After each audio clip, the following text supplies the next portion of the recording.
new trends in computing.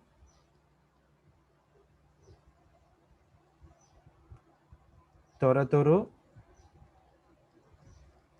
තාක්ෂණයේ නව දිශානතිය.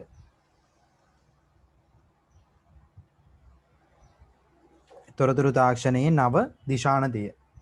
මේ පාඩම් පටන් ගන්නකොටම කියන්නම් ඔයාලට මේ පාඩමෙන් MCQ එකක් විතරයි එන්නේ. මේ පාඩමෙන් MCQ එකක් විතරයි එන්නේ. සමහර අවුරුදු වල විතරක් රචනා පේපර් එකේ e-commerce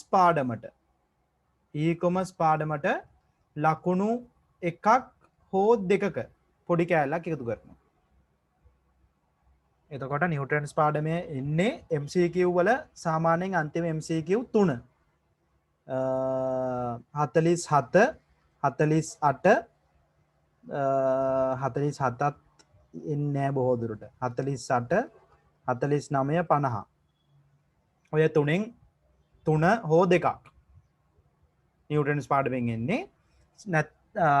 නැත්නම් රචනා පේපර් එකේ නැත්නම් e-commerce පාඩමෙන් අහන ප්‍රශ්නෙට ලකුණක හෝ ලකුණු දෙකක පොඩි කෑල්ලක් දානවා. නිකන් ඒජන්ට් සිස්ටම්ස් වගේ පොඩි කෑල්ලක් අමුණනවා.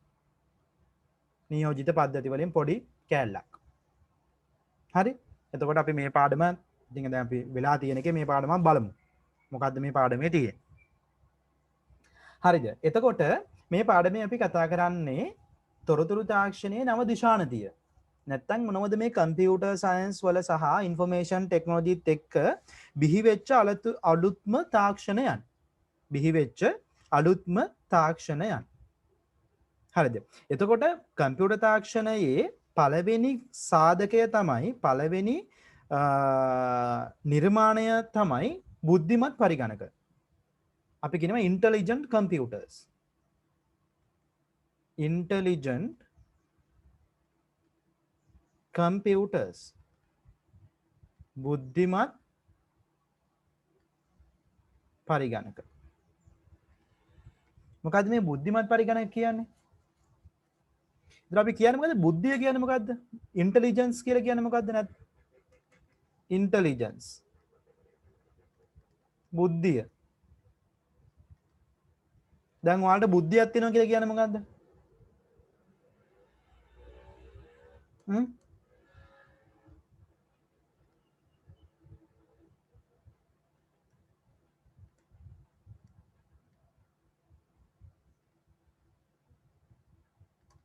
අපි කියනවා බුද්ධියක් තියෙනවා. ඉන්ටෙලිජන්ස් නම් අපි කියන අවස්ථානුකූලව ගැටලු වලට විසඳුම් සෙවීම. Finding the solutions for a problem. දැන් ඔයාලට මොලයක් තියෙන නිසානේ ඔයාලට එන ප්‍රශ්න ඔයාලා ඔක්කොම निराකරණය කරගෙන ලයිෆ් එක ඉස්සරහට යන්නේ. එතකොට බුද්ධියක් නැත්තම් මොකද්ද වෙන්නේ? ප්‍රශ්නයක් निराකරණය කරගන්න බැරි වෙනවා. එතකොට තමයි මොකද්ද අපි කියන්නේ? පිස්සු යටනවා. පිස්සෙක් වෙනවා. ඔය සමහර කට්ටිය එල්ලෙන්නේ. ප්‍රශ්නයක් තියෙනවා. ප්‍රශ්නෙට විසඳුමක් නැහැ. එතකොට මොකද කරන්නේ?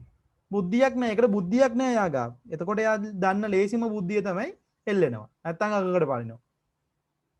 හරි මෝඩයි ඉතින්. මොනව කරන්නද? නැත්තම් සමහර මිනිස්සු පිස්සු වැටෙනවා. දැන් අපි ඔය පාරවල කියන්නේ පිස්සෙක්. ඒ කියන්නේ පිස්සෙක්. බුද්ධියක් නැහැ. අවස්ථාවට අනුව ගැටලුව විසඳ ගන්න බෑ. අවස්ථාවට අනුව ගැටලුව විසඳ ගන්න බෑ. එතකොට මොකද්ද වෙන්නේ? ඔටෝමැටිකලි නිකන් පිස්සෙක් බවට පරිවර්තනය වෙලා. එතකොට දැන් පරිගණකයේ වුණත් මුල් යුගයේදී පරිගණකය ඇවිල්ලා ක්ලූලස් කෙනෙක්. ක්ලූ එකක් නෑ යාට මොකද්ද කරන්න තියෙන්නේ. එයාට තේරුම් ගන්න අමාරුයි. මේ මිනිස්සු කියනවා මෙහෙම දෙයක් කරන්න මම කොහොමද මේක කරන්නේ? හරි. එතකොට මේ ආටිෆිෂල් ඉන්ටෙලිජන්ස් කියන කන්සෙප්ට් එකත් එක්ක බුද්ධිමත් පරිගණක කියන එක බිහි වෙන්න පටන් ගත්තා. බුද්ධිමත් පරිගණක කියන එක බිහි වෙන්න පටන් ගත්තා. Intelligence computer. එයාට පුළුවන් වුණා ඔප්ටිමයිස් සොලියුෂන් එකක්. ඕනෑම ප්‍රශ්නයකට ඔප්ටිමයිස් සොලියුෂන් එකක් අවස්ථානුකූලව විසඳුමක් ලබා දෙන තරමට එයාගේ බුද්ධිය වැඩි දියුණු වුණා. අවස්ථානුකූලව පිළිතුරු සපයන්න බුද්ධිය වැඩ දියුණු කරා. අපි කියනවා ඒ වගේ කම්පියුටර්ස් බුද්ධිමත් පරිගණකයක්. Intelligent computers. ට්‍රෙන්ඩ්ස් කියන එකේ පළවෙනි සාධකය වුණේ නැත්නම් අපි කියනවා පරිගණකයේ නව දිශානතියක් වෙන්න පටන් ගත්තද ඉන්ටෙලිජන්ස් කම්පියුටර් කියන කන්සෙප්ට් එකත් එක්ක.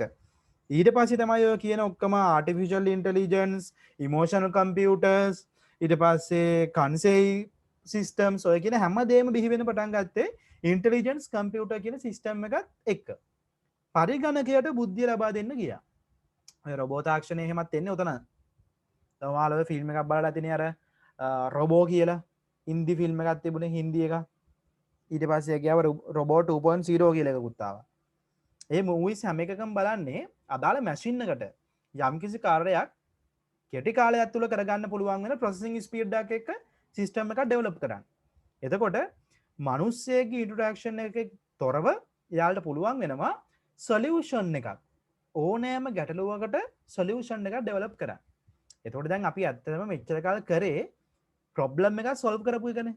මුලින් ඉඳන් කල්පනා කරලා බලන්න. අපි නම්බර් සිස්ටම් පාඩමේ මොකද්ද කරේ? පරිගණක පද්ධතිය ඇතුලේ වැඩ කරන විදිහ ඉගෙන ගත්තා. දෙවෙනි පාඩම ලොජික් ගේට් පාඩම. ඇතුලේ වැඩ කරන්න අවශ්‍ය සිස්ටම් එක කොහොමද අපි ඉගෙන ගත්තු නම්බර් සිස්ටම් ටික හරියට කම්පියුට් කරන්නේ? ALU යුනිට් එකේ කොහොමද අපි අරිත්මැටික් එකක් කරන්නේ? අංක ගණිතමය කොටසක් කරන්නේ කොහොමද? තාර්කික දෙයක් ගන්න කොහොමද? ඒකට අපි ඉගෙන ගත්ත මොකද්ද? නම්බර් සිස්ටම් පාඩමෙන් පස්සේ ලොජික් ගේට් පාඩම. එතකොට එතනින් පුළුවන් දෙයක් තර්කයක් ගොඩනගලා පිළිතුරක් සපය ගන්න. ඔය ඔක්කොම එකට හදා ගන්න. ඔය ඔක්කොම වැඩ කරන තැනට ගේන්න කවුද ආවේ? ඔපරේටින් සිස්ටම් එක. අන්න එයාට පුළුවන් දැන් පද්ධතියේ හાર્ඩ්වෙයාර් එකයි එළියෙන් වැඩ කරන මිනිස්සුයි දෙන්න එකතු කරන්න. ඔන්න සොෆ්ට්වෙයාර් එක. ඊට පස්සේ අපිට නෙට්වර්ක්. දැන් පරිගණක එකක් තියලා වැඩක් නැහැ. පරිගණක දසදහස් ගාණක් සම්බන්ධ වෙනවා. අන්න විසඳුමක් තියෙන්න ඕන. ප්‍රශ්නයක් පරිගණක තියෙනවා. එකිනෙකා අතර ගනුදෙනු කරන්න බෑ. පණිවිඩ හුවමාරු කරන්න බෑ. අන්න නෙට්වර්ක් ආවා. එතකොට අපි එතනදී නෙට්වර්ක් කම්පියුටර්ස් එකට එකට කනෙක්ට් කරන්න පටන් ගත්තා. ඔන්න අපිට ආව රවුටර්ස්. ඔන්න අපිට ආව IP ඇඩ්‍රස්. ඔන්න අපිට ආව MAC ඇඩ්‍රස්. ඊට පස්සේ ඔය ඔක්කොම ජාල අතර වැඩ කරන්න මෘදුකාංග වුණා. ජාල අතර වැඩ කරන්න මෘදුකාංග වුණා. එහෙනම් අපිට තියෙන්න ඕනේ හරි ක්‍රමවේදයක්. මෘදුකාංගය නිර්මාණය කරන්න අවශ්‍ය ක්‍රමවේදයක්. ඔන්න ගැටලුවක් ආයි. ක්‍රමවේදයක් නැහැ අපිට. අපි හොයාගත්ත සොලියුෂන් එක SDLC System Development Life Cycle, Software Development Life Cycle, පද්ධති මෘදුකාංග. දියුණු කිරීමේ ජීවන චක්‍රය. SDLC. ඒකේ අපි කතා කරා steps. ප්‍රශ්නයක් තේරුම් ගන්න ඕන. ප්‍රශ්නයක් ඇනලයිස් කරන්න ඕන. ප්‍රශ්නයක් ඩිසයින් කරන්න ඕන. ප්‍රශ්නයට පිළිතුරක් ඩිසයින් කරන්න ඕන. ඒක ඉම්ප්ලිමන්ට් කරන්න ඕන. ඉම්ප්ලිමන්ට් කරපු එක ටෙස්ට් කරන්න ඕන. ටෙස්ට් කරපු එක මේන්ටේන් කරන්න ඕන. ඩිප්ලොයි කරලා මේන්ටේන් කරන්න ඕන. එහෙනම් අපිට ඩෙවලොප් කරන්න ලැන්ග්වේජ් එකක් ඕන. අන්න අපි ආව Python වලට. ලැන්ග්වේජ් එකක් ඉගෙන ගත්තා. දැන් අපි හොයාගත්තු ප්‍රශ්නය අපිට දැන් පිළිතුරක් තියෙනවා අපේ ගාව. ඩෙවලොප් කරන්න ලැන්ග්වේජ් එකක් තියෙනවා. එතකොට අපි මෙච්චර කාල කරේ ඇත්තටම මොකද්ද? අවස්ථානුකූලව ගැටලුවට විසඳුමක් හොයාගත්තා. දැන් තියෙන අපිට ලේටස්ට් මේක තමයි බුද්ධිමත් පරිගණක. මෙච්චර කාල අපි කරපු ටික කම්පියුටර් එක කරලා දෙනවා. දැන් අපිට තියෙන ප්‍රශ්න කියන්න විතරයි. එයා විසඳුම අපිට හදලා දෙනවා. අර ඩිසයින් එකත් කරලා දෙනවා. එයා ඔක්කොම මේ වැඩ එකත් හදලා දෙනවා. ෆ්ලෝ එකක් තියෙන ඉතල තියෙනවා. ප්‍රෝග්‍රෑම් ටිකක් කරලා දෙනවා. විසඳුමකුත් දෙනවා. ඔන්න ඕකයි ඉන්ටෙලිජන්ට් කම්පියුටර්ස් කියන සිස්ටම් ඩෙවලොප් වෙන්න හේතුව. ඇත්තටම මේ හැමදේම වෙන්නේ මොකද්ද? මිනිසාගේ කාර්යභාර අඩු කරන එක. නැත්තම් මිනිස්යාගේ මහන්සි අඩු කරලා මැෂින්ස් ධම්මලා සිදු කරන එක. හරි? ලියාගමු මාතෘකාව new trends in computing. තොරතුරු තාක්ෂණයේ නව දිශා නැතිය. ඒකයට අපි කතා කරන පළවෙනි එක තමයි intelligent computers. බුද්ධිමත් පරිගණක. intelligent computers බුද්ධිමත් පරිගණක.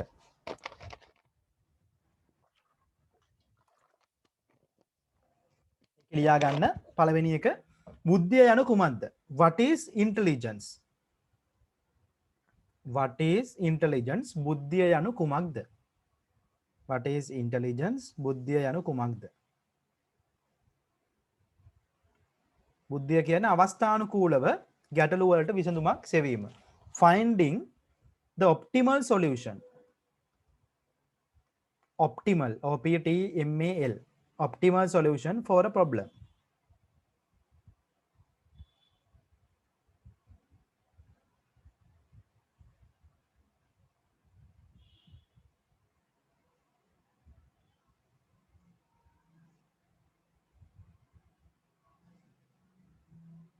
finding the optimal solution for a problem.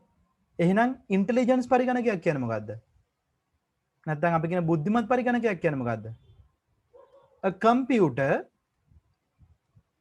which can solve a problem by its own is a intelligent computer. අපි කියනවා තමාගේ හැකියාවෙන් යම්කිසි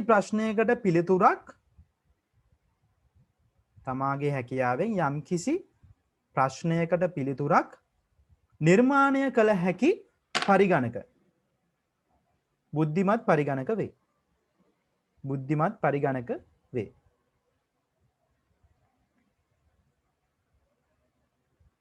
එතකොට මෙයාලගේ තියෙන්න ඕන ප්‍රධාන සංඝටක කිහිපයක් තියෙනවා. knowledge base එකක් තියෙන්න ඕන. අපි කියනවා දැනුම ගබඩාවක්. knowledge base එකක්. දැනුම ගබඩාවක් අනිවාර්යෙන් එයා ගාව තියෙන්න අවශ්‍යයි.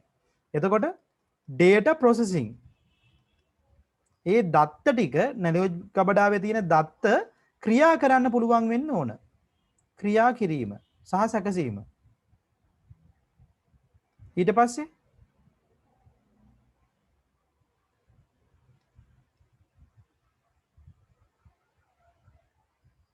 logical thinking තර්කන බුද්ධිය. අනිවාර්යෙන් logical thinking තියෙන්න ඕන. තර්කන බුද්ධියක් අපි ලබා දීලා තියෙන්න අවශ්‍යයි. ඊට පස්සේ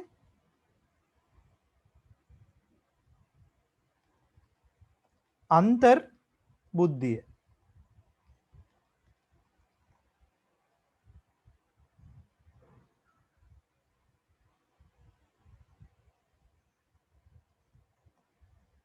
intercommunication knowledge. එතකොට මෙයාට පුළුවන් වෙන්න ඕන අදාළ කම්පොනන්ට්ස් අතර සම්බන්ධතාවය ගොඩනගා ගන්න. අන්තර් බුද්ධිය. එක කම්පොනන්ට් එකක් හදාගත්තට වැඩක් නැහැ. තව කම්පොනන්ට් එකක් හදාගත්තට වැඩක් නැහැ. තව කම්පොනන්ට් එකක් හදාගත්තට වැඩක් නැහැ. ඔය හැම කම්පොනන්ට් එකක් අතරම දත්ත හුමාරු කරගන්න යාට පුළුවන් වෙන්න ඕන. ඔන්න ඔය කියන ටික හදාගත්තට පස්සේ තමයි ඉන්ටෙලිජන්ට් කම්පියුටර්ස් කියන එක බිහි වෙන්නේ. එයා ගාව තියෙන්න ඕන දැනුම ගබඩාවක්. ඒ දැනුම ගබඩාව ක්‍රියා කිරීමට පුළුවන් වෙන්න ඕන. ප්‍රොසෙස් කරගන්න පුළුවන් වෙන්න ඕන. ඒ ප්‍රොසෙස් කරගත්තු දැනුම ගබඩාවෙන් තර්කන බුද්ධියක් හදාගන්න පුළුවන් වෙන්න ඕන. තර්කන බුද්ධිය තිබ්බට වැඩක් නැහැ. එකිනෙක යුනිට්ස් අතර අන්තර් සම්බන්ධතාවය හදාගන්න බැරි නම්. ඔන්න ඔය හතරම එකතු වෙච්ච තැන හැදෙනවා අපි කියනවා බුද්ධිමත් පරිගණකයක්. බුද්ධිමත් පරිගණකයක්.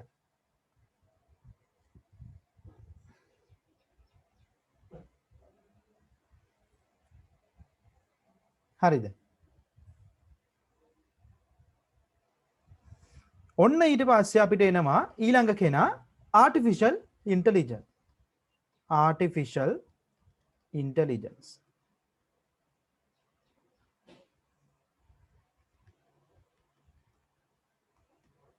කෘත්‍රිම බුද්ධිය. artificial intelligence කෘත්‍රිම බුද්ධිය. එතකොට මේ artificial intelligence කියන කෙනා නැත්නම් AI කියන කෙනා තනියෙන් හැදිච්ච කෙනෙක් නන් නෙමෙයි. මෙයා හැදිලා ඉන්නේ මෙන්න මේ කට්ටියත් එක්ක. expert system,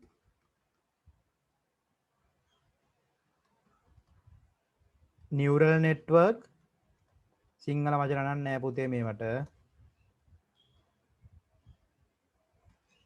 robotics, රොබෝ තාක්ෂණය ඒක නම් තියෙනවා. fuzzy logic,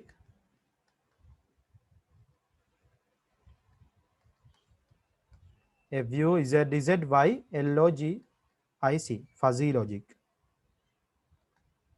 NLP, natural language processing.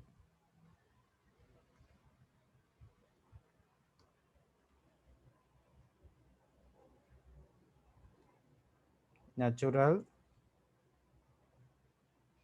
language processing.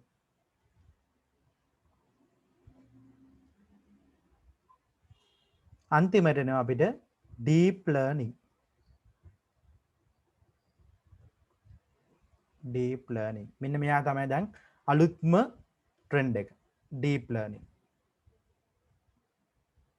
ඔන්න ඔය කට්ටියත් එක්ක එකතු වෙලා තමයි AI කියන ඩොමේන් එක හැදෙන්නේ. කෘත්‍රිම බුද්ධිය. එතකොට expert system එකක් තියෙන්න ඕන. එතකොට අපි දන්නවා expert system එකකට අදාළව data හදන්න නම් inference engine එකක් තියෙන්න ඕන. මට මතක විදිහට මම ඔයාලට එක කියලා දුන්නා. බලන්න විසි 3 එකේ කියලා දුන්නද කියලා. පින්තූරයක් ඇඳලා.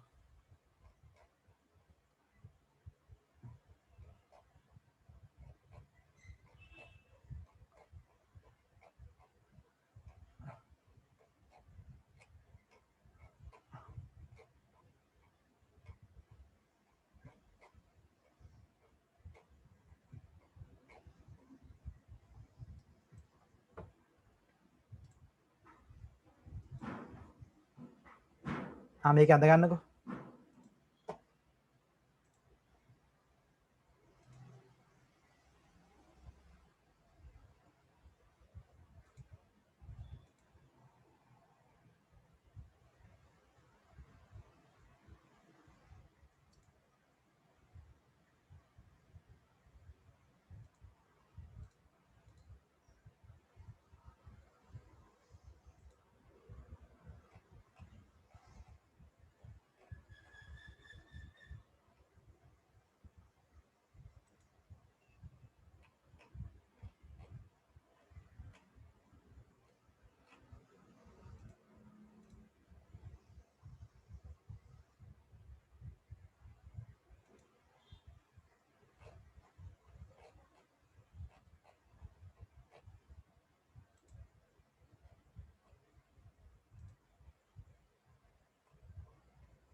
හරිද? මෙන්න මෙයා තමයි expert system කියලා කියන්නේ. එතකොට මේ expert system එකක වෙන්නේ මෙන්න මේ වගේ අපිට ඉන්නවා කවුරු හරි විශේෂඥ දැනුමක් තියෙන කෙනෙක්. අපි කරන්නේ ඒ දැනුම තියෙන කෙනාගේ දැනුම අරගෙන අපි ඒ දැනුම දාගන්නවා මෙන්න මේ වගේ knowledge base එකකට. අපි ඒ knowledge base එකට කියනවා ontology එකක් කියලා. අපි මොකක් හරි database එකකේ knowledge එක ගබඩා කරනවා. ඒ ගබඩා කරගත්තු knowledge එක අපි කරන්න මොකක්ද ඉන්ෆරන්ස් එන්ජින් එකක් පාවිච්චි කරලා ඒ දැනුම ඕනෑම ප්‍රශ්නයකට උත්තරයක් දෙන්න පුළුවන් තැනට අපි නිර්මාණය කරනවා. ඕනෑම ප්‍රශ්නයකට පිළිතුරක් දෙන්න පුළුවන් ආකාරයකට නිර්මාණය කරනවා. එතකොට යම් කිසි පුද්ගලයෙක් නැත්නම් අපි කියනවා යම් කිසි බාහිර පාර්ශවයක් පද්ධතිය භාවිතා කරන බාහිර පාර්ශවයක් පද්ධතිය හා සම්බන්ධ ගැටලුවක් විමසුවොත් මෙන්න මේ ඉන්ෆරන්ස් එන්ජින් එක නැත්තම් අනුමාන යන්ත්‍රය මොකද්ද කරන්නේ මෙන්න මේ දැනුම් ගබඩාව පරීක්ෂා කළා ඒ ප්‍රශ්නයට අදාළව පිළිතුරක් යූසර්ට ලබා දෙනවා. මේකට අපි කියනවා ප්‍රෙඩික්ෂන් එකක්. අනුමානයක් ලබා දෙනවා. ඒ අනුමානය බොහෝ දුරට 100%ක් නිවැරදි අනුමානයක් තමයි එක්ස්පර්ට් සිස්ටම් එකකින් ලබා දෙන්නේ. මේකට තමයි අපි කියන්නේ සම්පූර්ණ එක්ස්පර්ට් සිස්ටම් එකක්. එක්ස්පර්ට් සිස්ටම් එකක්. පැහැදිලි?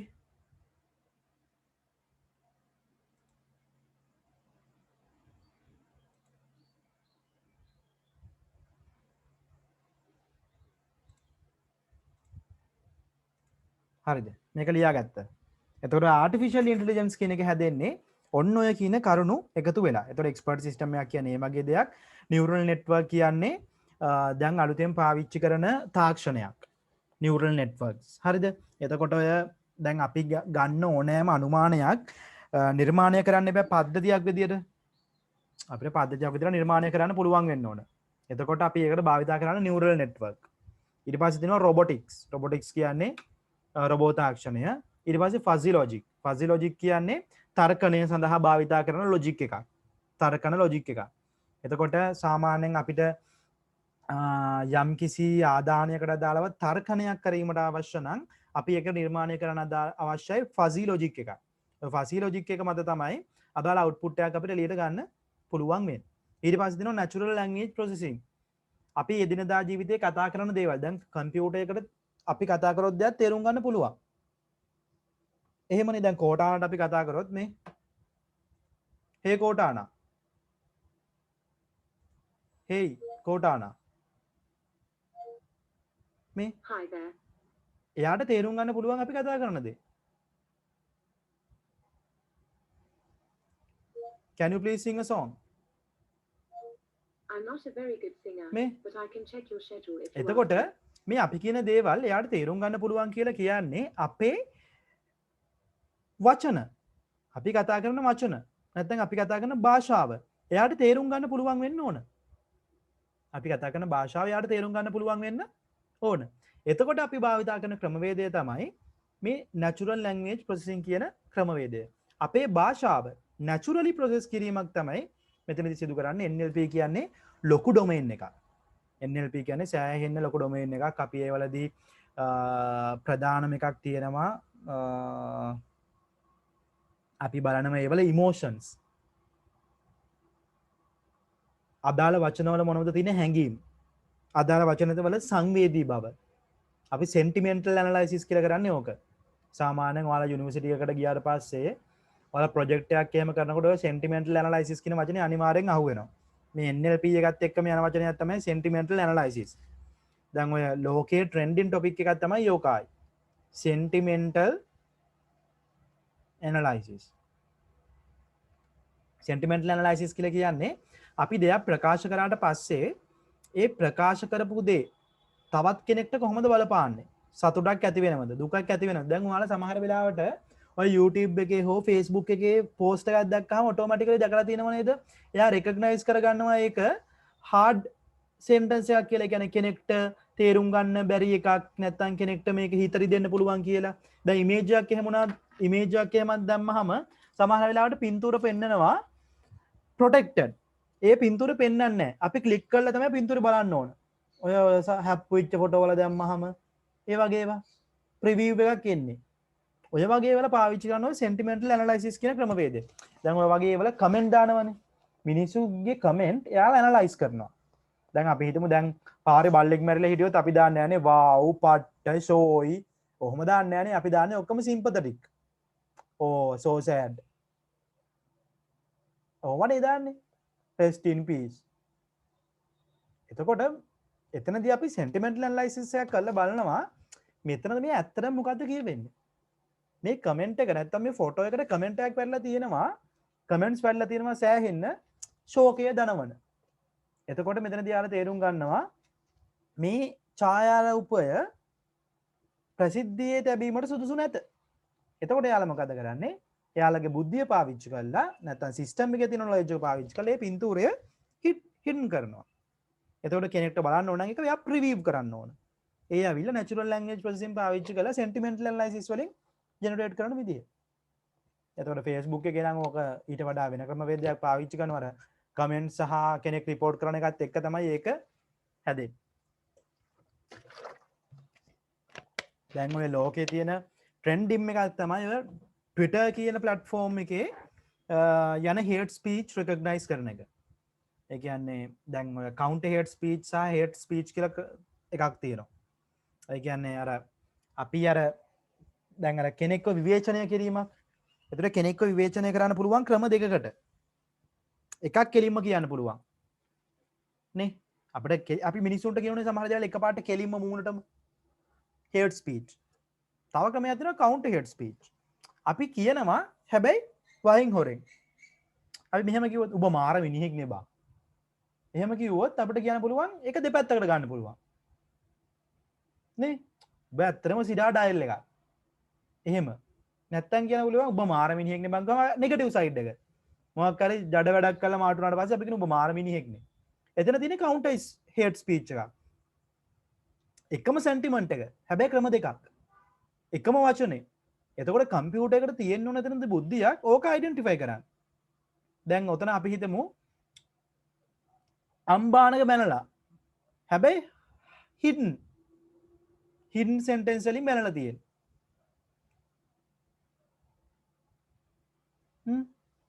එතකොට ඒ බුද්ධිය තියෙන අවශ්‍ය පරිගණකයට ඒක තේරුම් ගන්න. මේක හොඳ දෙයක්ද නරක දෙයක්ද? හොඳ දෙයක්ද නරක දෙයක්ද? ඔයාලා පොඩි ළමයි නෙමෙයිනේ. දැන් ඔය සමහර ඒවාලා බලන්න ඕනේ අම්මා අප්පා මතක් කරලා. එතකොට සමහර ඒවා වහින් හොරෙන් කියන්නේ. උඹලා අම්මට බුදු සරණයි. කියලා ඔහොම දානවනේ. ඕකේ තව වචන දෙක තුනකුත් දානවා. එතකොට සිස්ටම් එක රෙකග්නයිස් කරනවා නම් මේ ඇත්තටම මේ අම්මට බුදු සරණයි කියලා කියලා තියෙන්නේ. එතකොට ඒක හොඳ දෙයක්. හැබැයි එතන ඇත්තට මේක කන්වින්ස් කරන්න මොකද්ද? හිඩන් මීනින් එක. counter hate speech එක මොකද්ද? මේ කියලා තියෙන්නේ මේ නෙගටිව් සයිඩ් එකක්. මේක මේ හොඳ පැත්ත නෙමෙයි කියලා තියෙන අනිත් පැත්ත.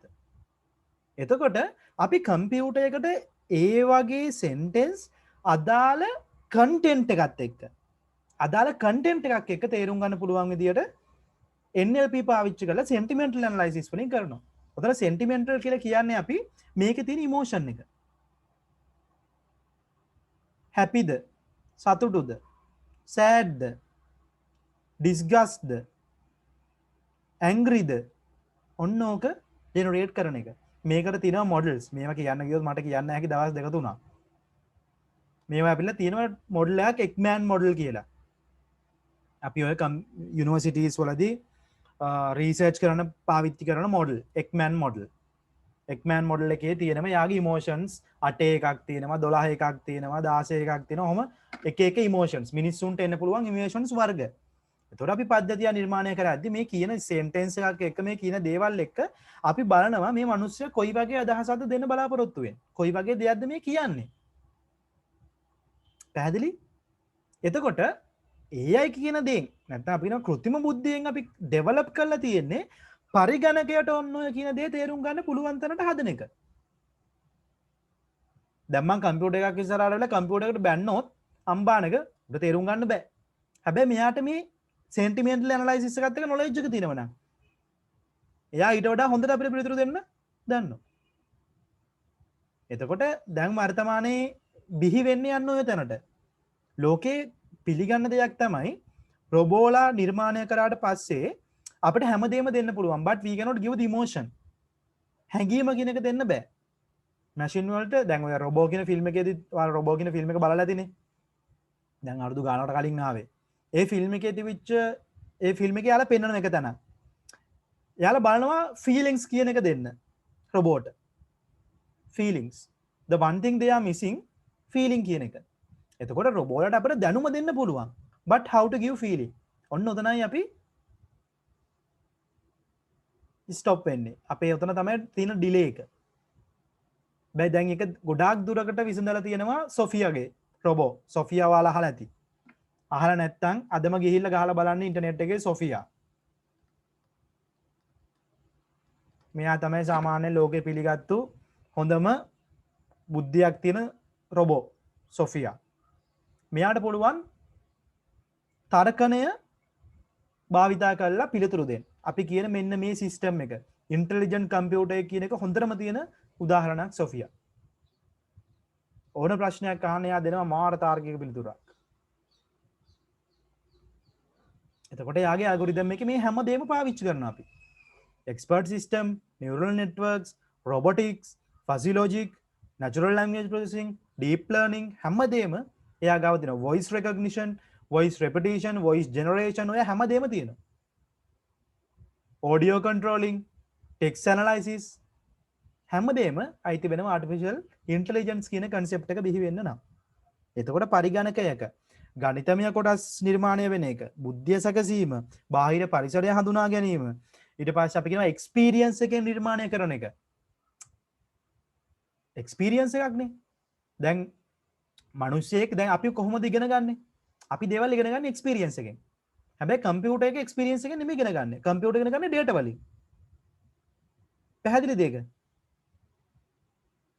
අන්න එතන පොඩි ඩිලේ එකක් තියෙනවා. අපි ඉගෙන ගන්න දේවල් එක්ස්පීරියන්ස් එකෙන්. මම දැන් අඩි දෙකක උඩ ඉඳන් පැන්නොත් මන් දන්නවා මට මේ උස දරා ගන්න පුළුවන්. බෑ මං අඩි 6ක උඩ ඉඳන් පනිනවා. පැනලා බලනවා.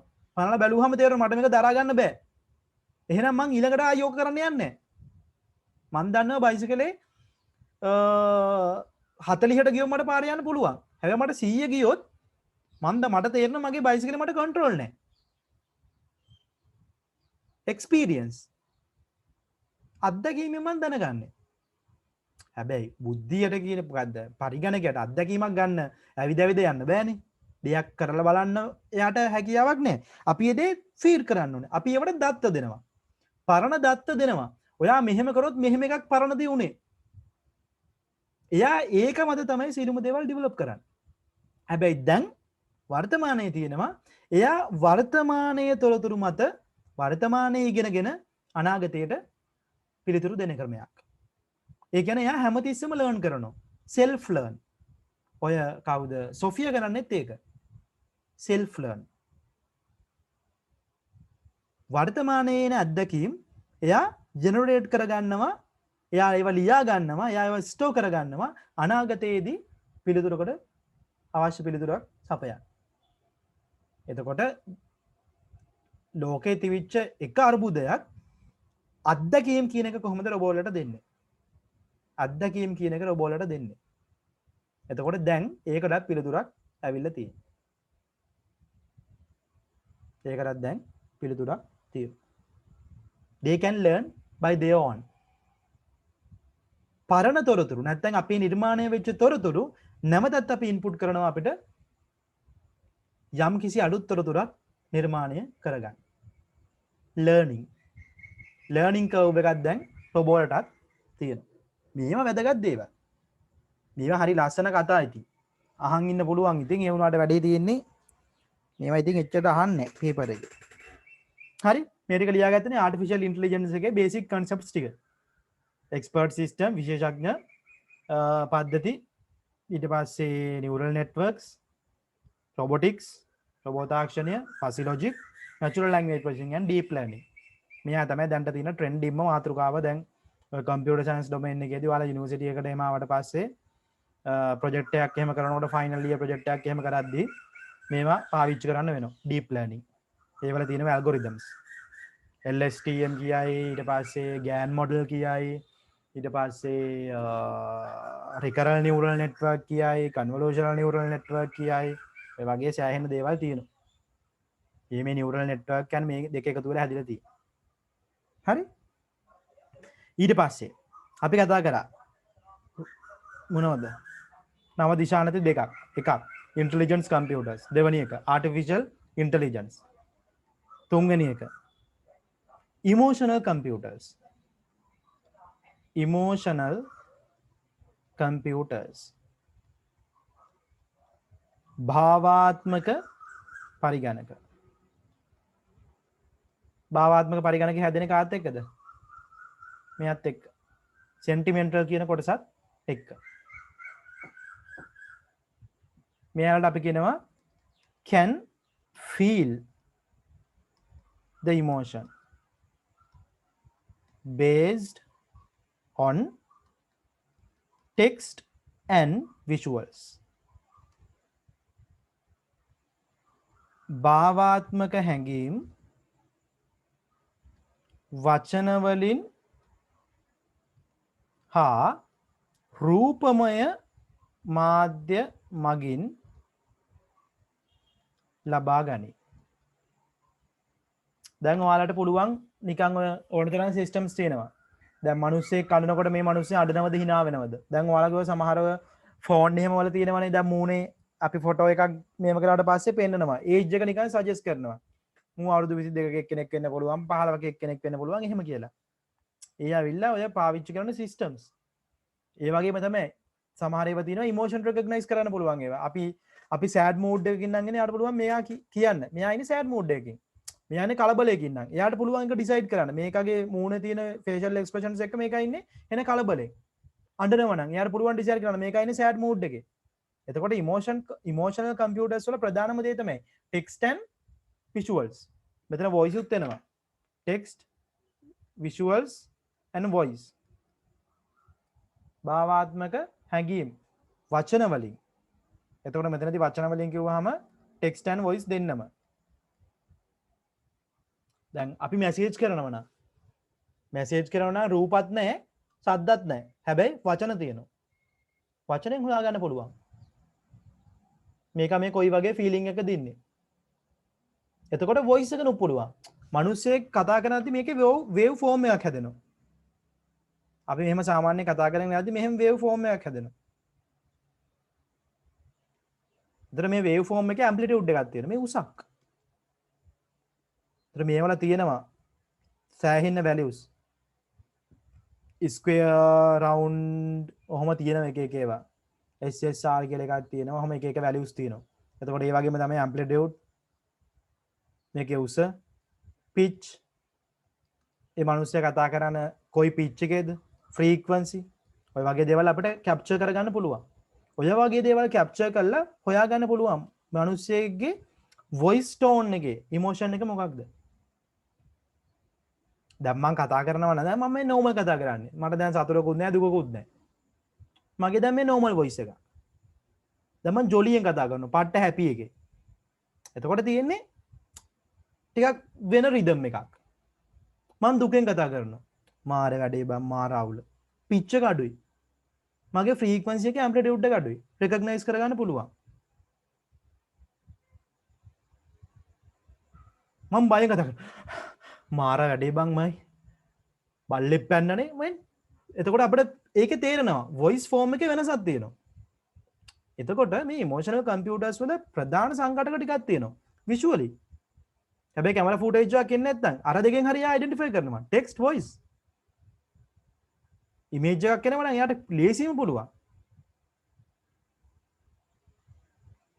පැහැදිලි? එතකොට ඔය වගේ දේවල් බහුලව භාවිතා වෙනවා දැන් වර්තමානයේ තියෙන පරිගණකවල ඉමෝෂනල් කම්පියුටර්ස්.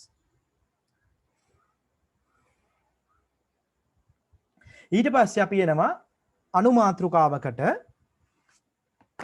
අනුමාත්‍රිකාවකට ලියා ගන්න කන්සේයි පද්ධති. කොන්සායි කියලාත් කියනවා කන්සේයි කියලාත් කියනවා.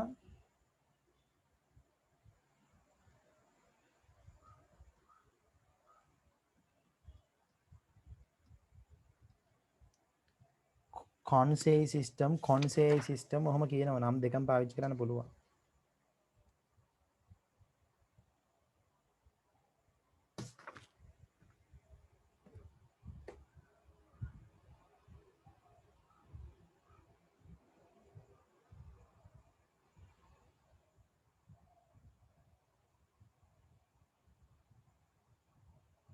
හරිද? මේ පද්ධතිය නැත්නම් කන්සායි ඔය කියන වචනේ සාමාන්‍යයෙන් ඔතන ඔය වචනේ කිව්ව ගමන් ඔයාලට මතක් වෙන රට මොකද්ද? කන්සායි කිව්වහම එක්ක චීන එක්ක ජපානය නේ? ඔය වචන නිකන් කන්සායි නිකන් ජපාන් වචනයක් වගේ. මේ සංකල්පය බිහි වුණේ ජපානයේ. මේ සංකල්පය බිහි වුණේ ජපානයේ. එතකොට දැන් අපි දන්නවා ජපානය කියන්නේ ඉන්ඩස්ට්‍රියල් රෙවොලූෂන් එකෙන් පස්සේ සෑහෙන දියුණු වෙච්ච රටක්. එයාලගේ ජපාන චීන කියන රටවල් දෙකම එහෙමයි. එතකොට එයාලගේ සම්පූර්ණ ආර්ථිකය රඳා පවතින ඉන්ඩස්ට්‍රි එකක් මත. ඉන්ඩස්ට්‍රි මත. වාහන ඊට පස්සේ දැන් දන්නවනේ ඔයාලා ඕන දකින්න ඕනම දෙයක් made in China නේ. එක්ක made in China එක්ක made in Japan. ඕන බඩුවක් තියෙනවා China. ඩුප්ලිකේට් වේවා ඔරිජිනල් වේවා ඕනම එකක් තියෙනවා China. ඔයාලා අද ගන්න ශ්‍රී ලංකාවේ ජාතික කොඩියේ ඉඳන් තියෙන කෝටි ගානක බඩුව පවා China. made in China.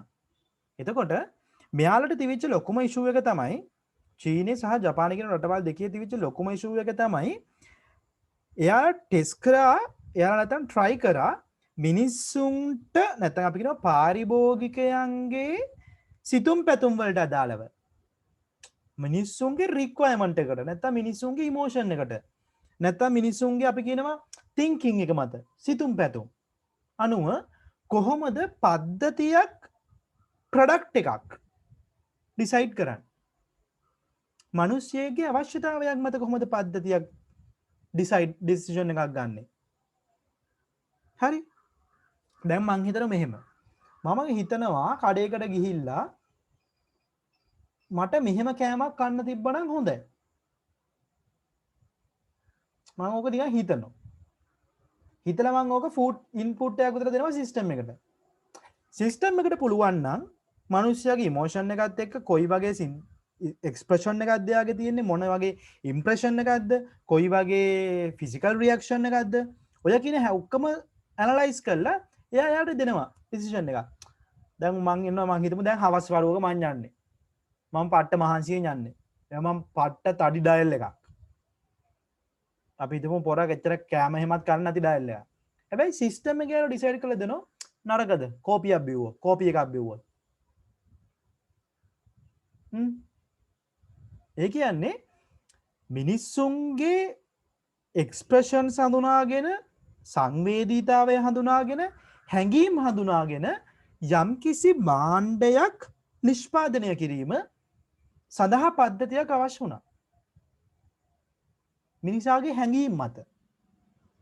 අන්නේ පද්ධතිය තමයි අපි කන්සායි නැත්නම් කන්සේයි නැත්නම් කොන්සායි කියලා හඳුන්වනවා.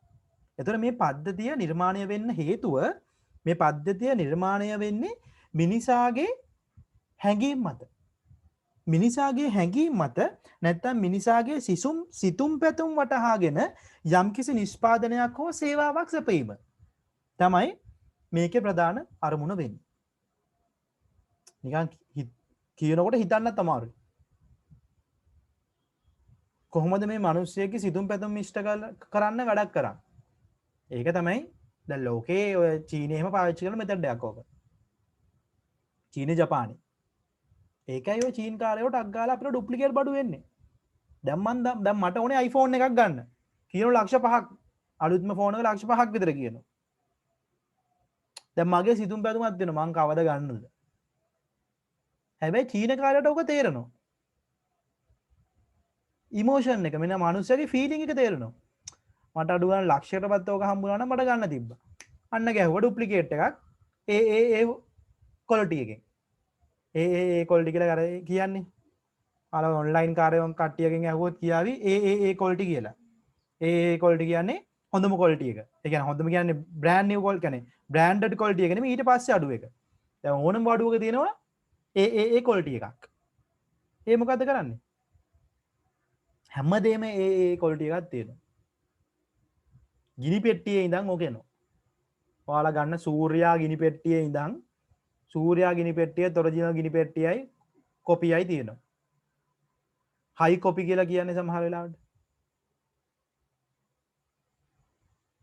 එතකොට අවශ්‍ය මිනිසාගේ අවශ්‍යතාවය පරිදි අදාළ පරිදි නිෂ්පාදනය හා සේවාව නිර්මාණය කරන එක. අපි කියනවා කන්සෙයි නැත්නම් කොන්සායි systems. ලියාගමු කන්සෙයි පද්ධති. KONSEI systems.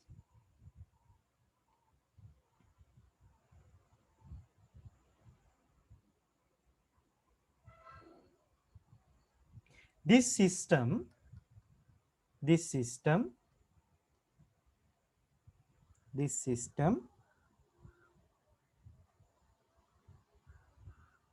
can produce can produce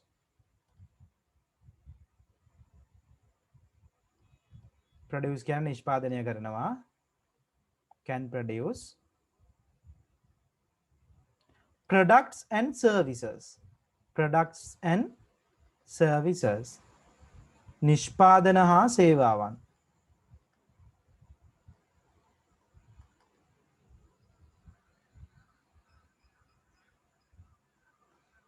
based on the system can produce products and services based on මාත් එක්කම ලියන්නම් impressions හැඟීම් emotions චිත්ත වේග human sense මානව සංවේදීතාව feelings හැඟීම් sensitivity සංවේදීතාව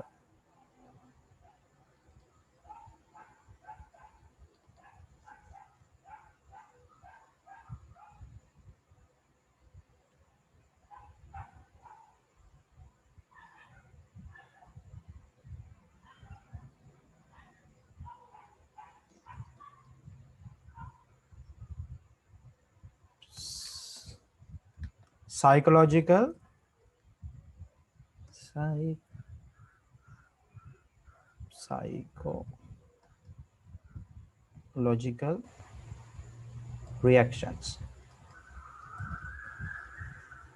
මානසික ප්‍රතික්‍රියා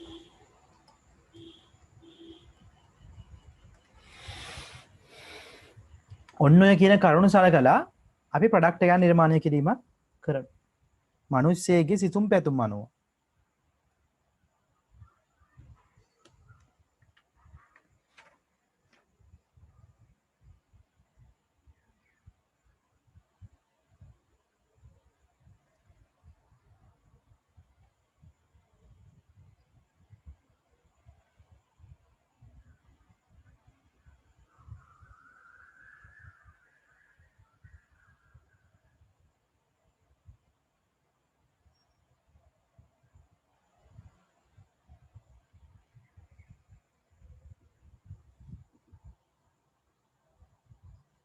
හරිද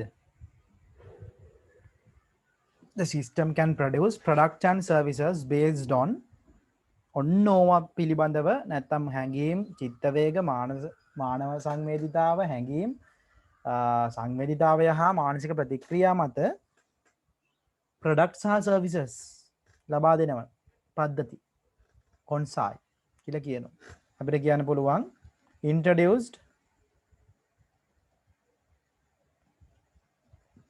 by Japan ජපානය මගින් ඉදිරිපත් කරපු අදහසක් ජපානය විසින් ඉදිරිපත් කර ඇත introduced in නැත්නම් introduced by Japan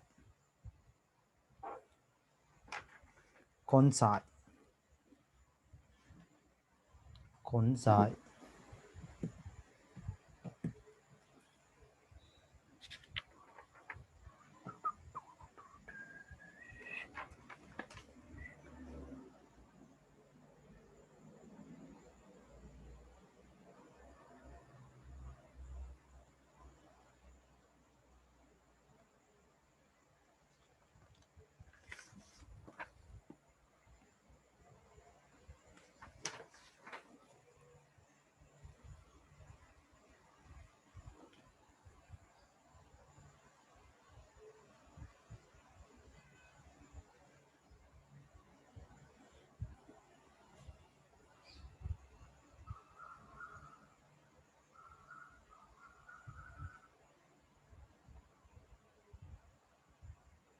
හරිද හරි මේකත් මාත් එක්කම ඇඳ ගන්න මේ ඇවිල්ලා කොන්සයි සිස්ටම් එකේ බේසික් ස්ට්‍රක්චර් එක. කොන්සයි සිස්ටම්. මේවා අහන්නේ නැහැ. නිකන් මේවා නම් අහන්නේ නැහැ. මේවා අඳින්න කියලා නම් කියන්නේ නැහැ.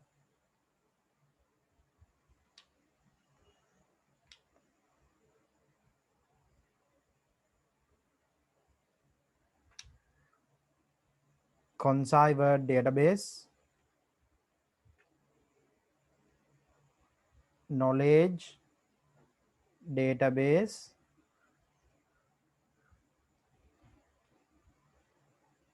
design and color database.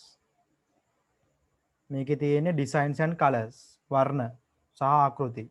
knowledge කියන්නේ දැනුම, කන්සයි කියන්නේ කන්සයිමයි, word database.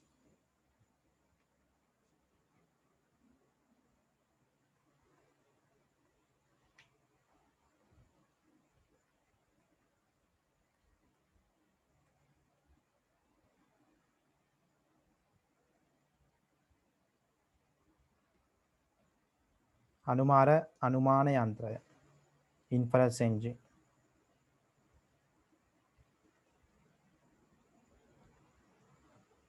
graphic display and processing.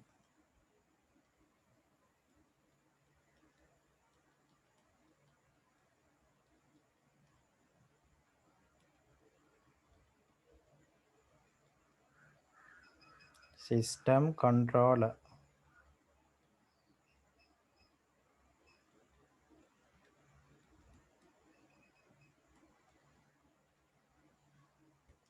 client interface.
feelings.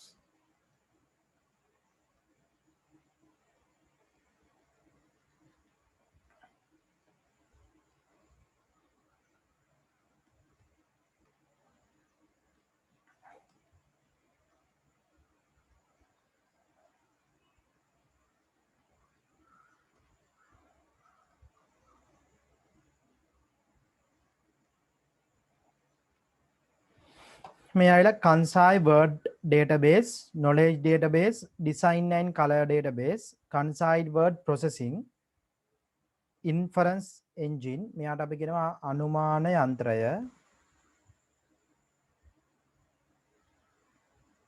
word processing කියන වචන සැකසීම, graphic display and processing, චිත්‍රක සැකසීම, system controller, client interface. මේක තමයි අතුරු මුහුණත. එතකොට අතුරු මුහුණතට දෙනවා requirement එකයි මිනිස්සුන්ගේ අපි අර කියපු කරුණු ටික, emotion, impressions ඔය ටික.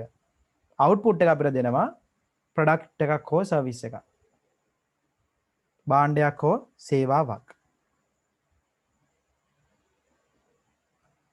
භාණ්ඩ හෝ සේවා.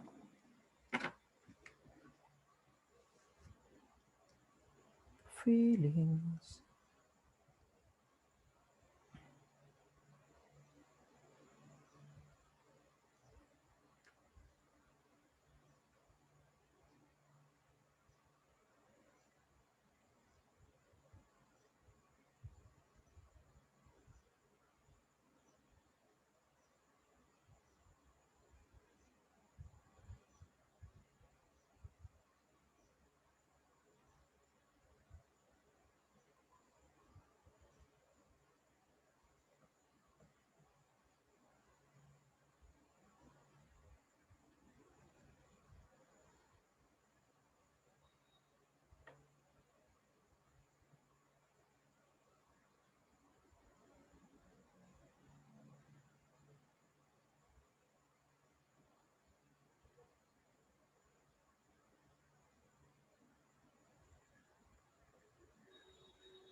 හරිද?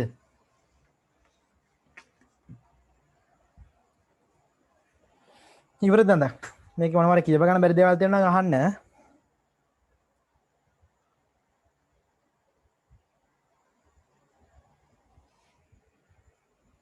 මේ ඇවිල්ලා Kansai word database, knowledge database, design and color database, Kansai word processing, inference engine, graphic display processing, system controller, client interface. එතකොට client interface එකෙන් input එක දෙනවා feeling impressions with requirement අවශ්‍යතාවය, output එක තමයි නිර්මාණය වෙන්නේ අර system එකෙන් generate කරලා දෙන.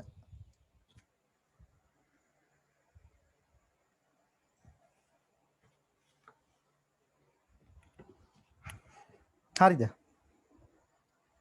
හරි. අපි ඊළඟට යමු. Agent systems. Agent systems. හරි නේද ලියාගෙන හැමෝම?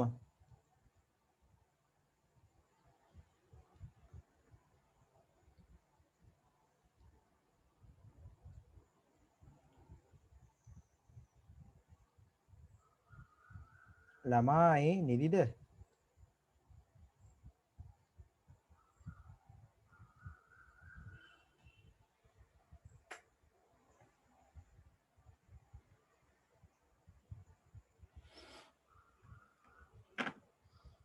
ලියාගන්න නියෝජිත පද්ධති. Agent systems. Agent system.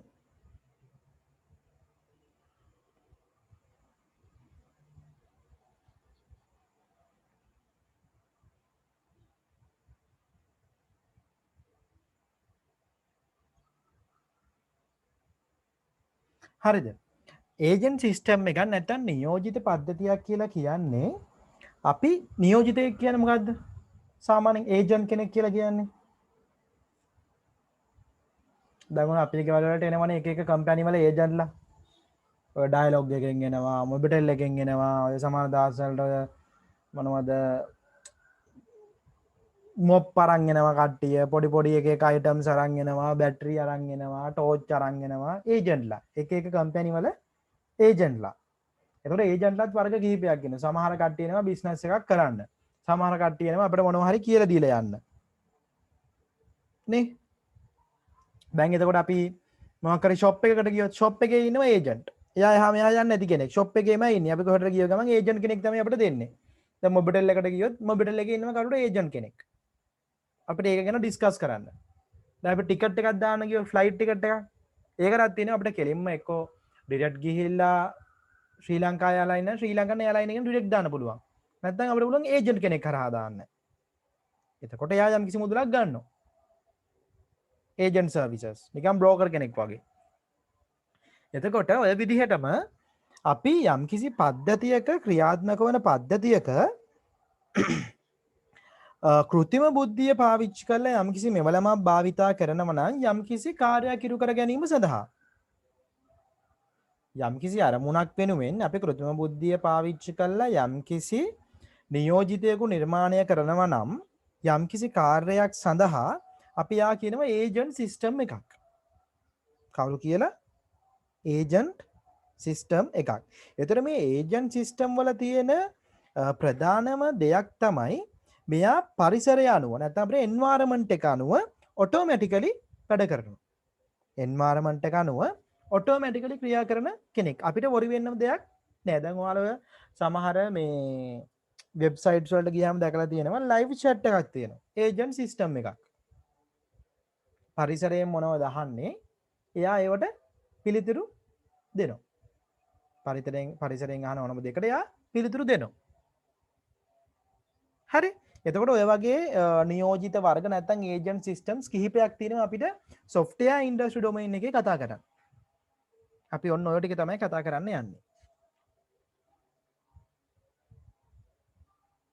හරි ලියා ගමු.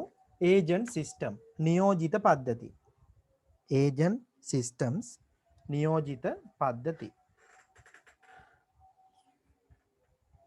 කිසියම් අරමුණක් මත සිංහලෙන් ලියා ගමු. කිසියම් අරමුණක් මත ක්‍රියාත්මක වන කිසියම් අරමුණක් මත ක්‍රියාත්මක වන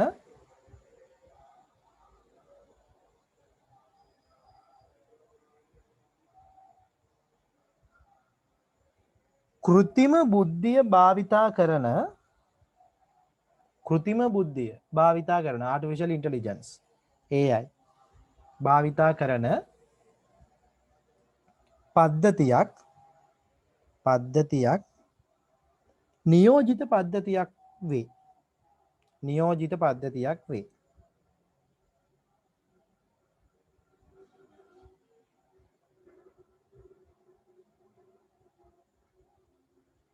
නියෝජිත පද්ධතියක් වේ. සාමාන්‍ය පද්ධතිවලට සාපේක්ෂව මේවා පරිසරයට සංවේදී වන අතර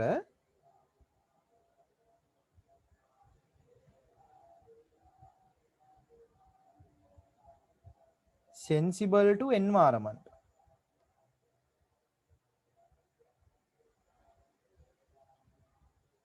පරිසරයට සංවේදී වන අතර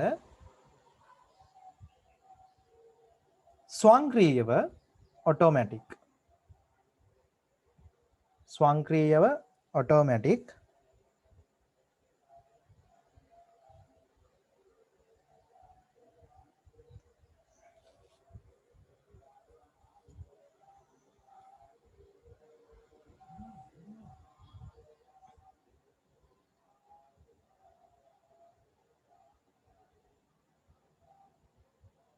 ස්වංක්‍රීයව යම් අරමුණක්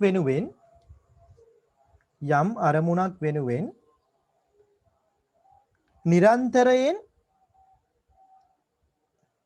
ක්‍රියා කිරීම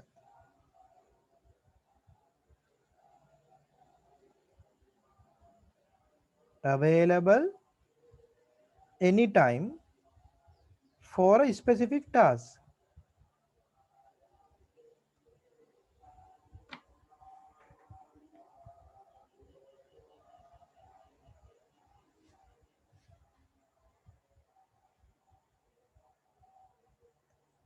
නියෝජිත පද්ධතියක ප්‍රධාන ලක්ෂණයකි. නියෝජිත පද්ධතියක ප්‍රධාන ලක්ෂණයකි.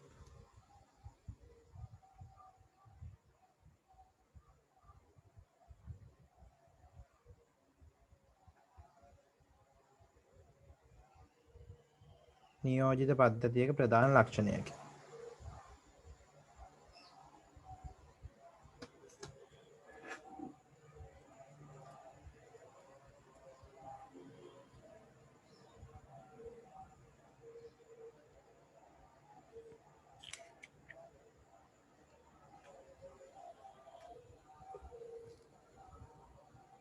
මෙන්න මේ පින්තූරය අඳ ගන්න පල්ලෙහැයින් මාත් එක්කම අඳිමු.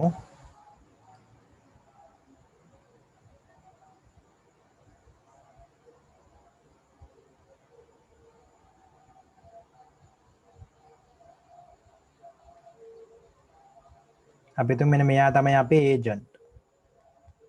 හරි.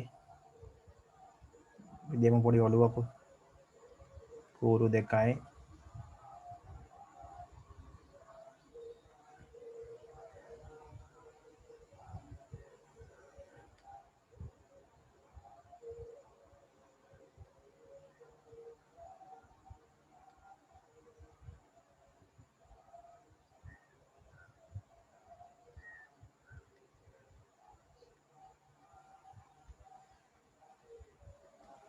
මේ තමයි අපේ ඒජන්ට්. හරි. එතකොට මේ ඒජන්ට් තියෙනවා සෙන්සර්ස්. මෙයා සෙන්සර්ස් වලින් තමයි එන්වයරන්මන්ට් එකේ දේවල් ගන්නෙ. සංවේදක.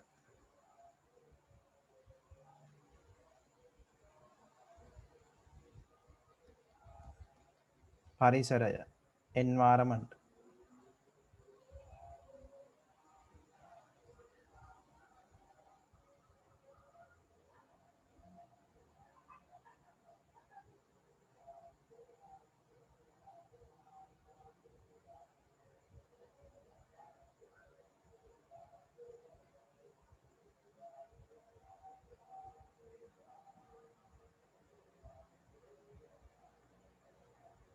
සංජානන percepts කියන්නේ නැත්නම් සංජානනය කියන්නේ බාහිර පරිසරයෙන් ලබා ගන්නා සිද්ධි. හරි?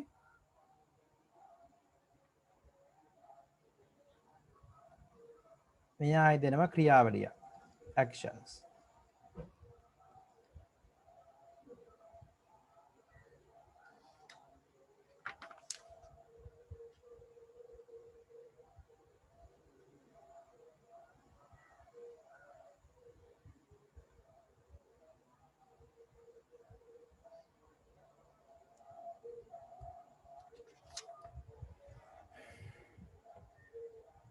නිකන්ද ගන්න.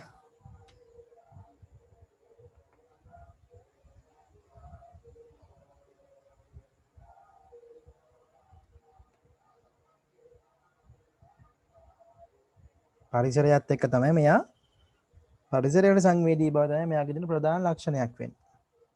ඒජන්ට් සිස්ටම් එක.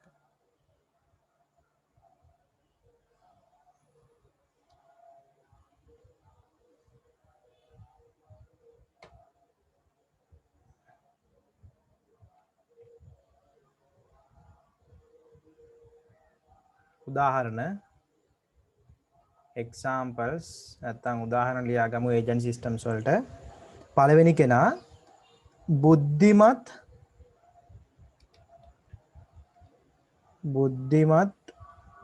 නියෝජිතයන්. intelligent agent.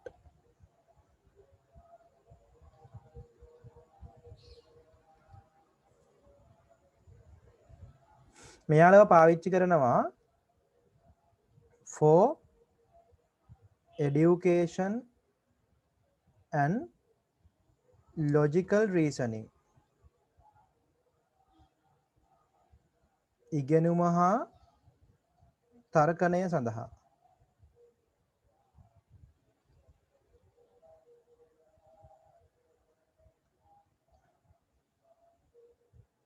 දෙවැනි එක්කෙනා distribute agent. ව්‍යාප්ති නියෝජිතයන්.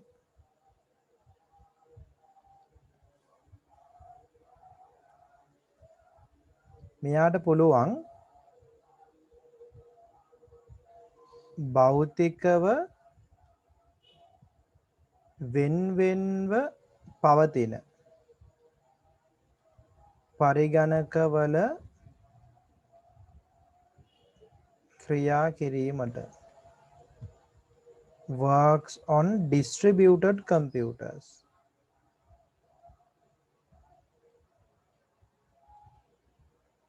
තුන.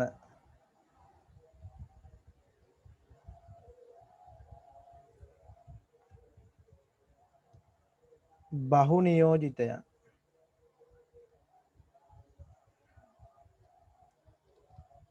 multi agent.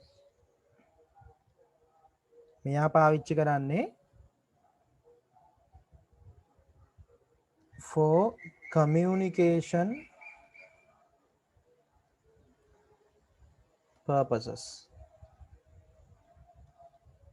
එකිනෙක අතර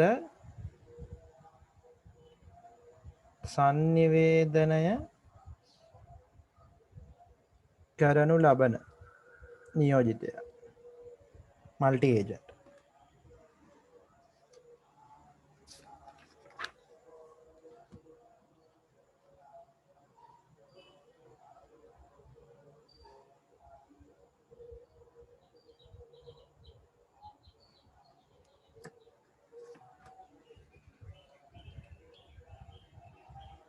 හතර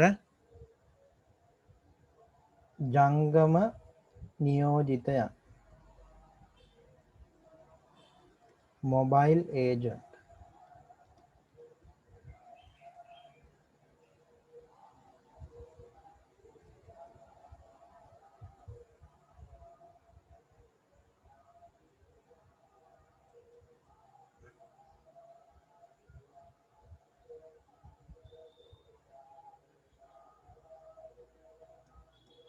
agents which can be relocated.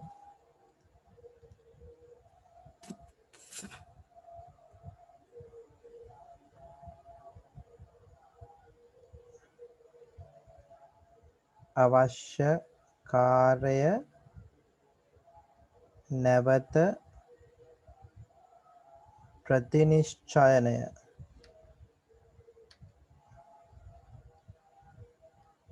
කළ හැකි නියෝජිතයා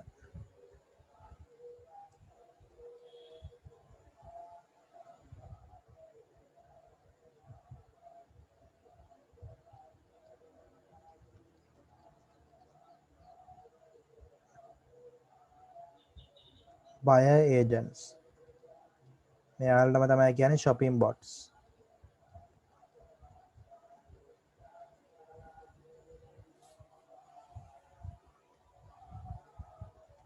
මිලදී ගැනීමේ හෝ සාප්පු නියෝජිතයා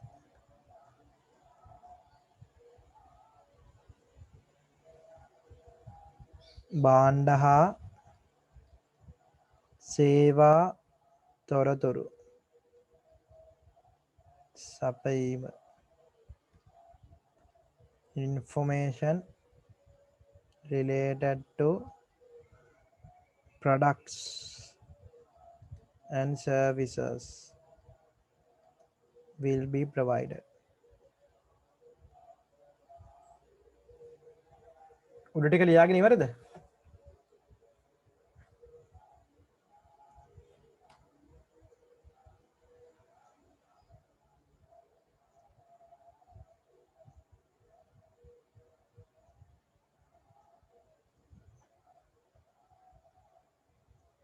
නදුනේ හසිත ඉවරද? හසිත ලසිත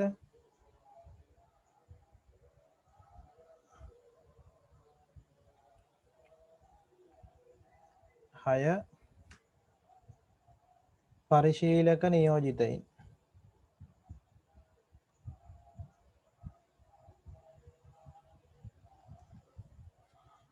use agent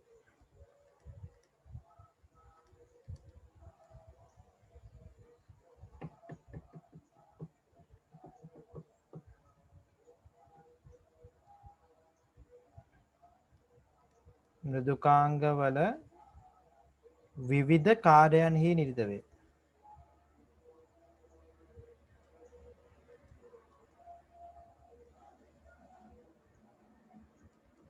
උදාහරණ form filling ඊට පස්සේ email checking ඔය auto generated emails එහෙම යවන්නේ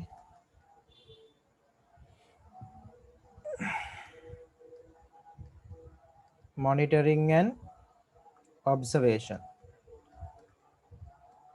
agent අධීක්ෂණ හා සුපරීක්ෂාකාරීව නිරීක්ෂා කිරීමේ නියෝජිතයින් අධීක්ෂණ හා සුපරීක්ෂාකාරී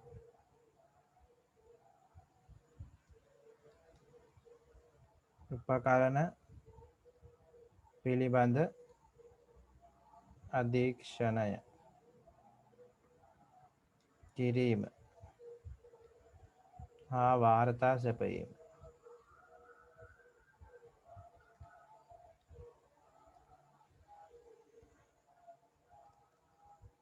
monitoring equipments and providing reports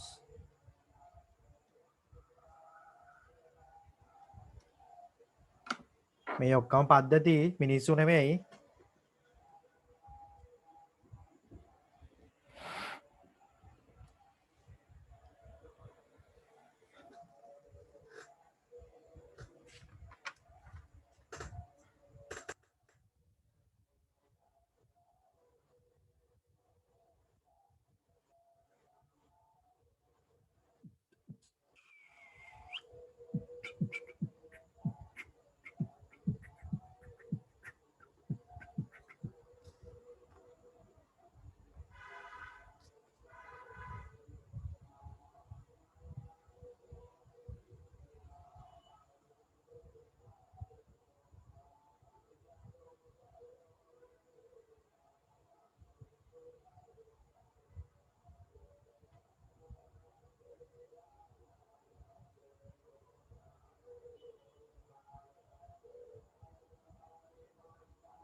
හරිද ලියගත්තද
හරිද ඉවරද ලියාගෙන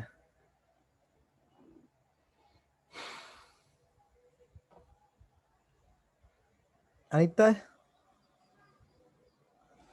හරි එතකොට මේකේ මේ නියෝජිත පද්ධති වල වාසිය ටිකක් කතා කරන්න තියෙනවා ඊට පස්සේ මල්ටි ඒජන්ට් සිස්ටම් එකේ තව දේවල් ටිකක් කතා කරන්න තියෙනවා ඒකෙත් අපිට වාසි ටිකක් කතා කරන්න තියෙනවා ඊට පස්සේ අපි යනවා ඉවලූෂන් නැත්තම් අපි කියන ඉවලූෂන් of computer නැත්තම් ඔය මොකද්ද van Neumann architecture එකෙන් පසුව කොහොමද දේවල් වෙනස් වුනේ අපි කියන ප්‍රධාන van Neumann architecture එකට සාපේක්ෂව මොනවද සිදු වෙච්ච වෙනස්කම් නැත්තම් කියන distributed computing mobile computing location computing sensor network ඒ වගේ අපි කතා කරමු ඊළඟ සතියේ එතකොට ලබන සතියේ පාඩම ඉවරයි එතකොට සිලබස් එකත් කවර් පේපර්ස් ටිකක් කරමු මම මේ සතියේ ඔයාලට පේපර් එකක් දානවා ආයි ගෲප් එකට කරගෙන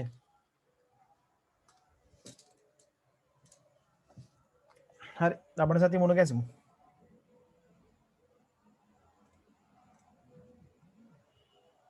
goodbye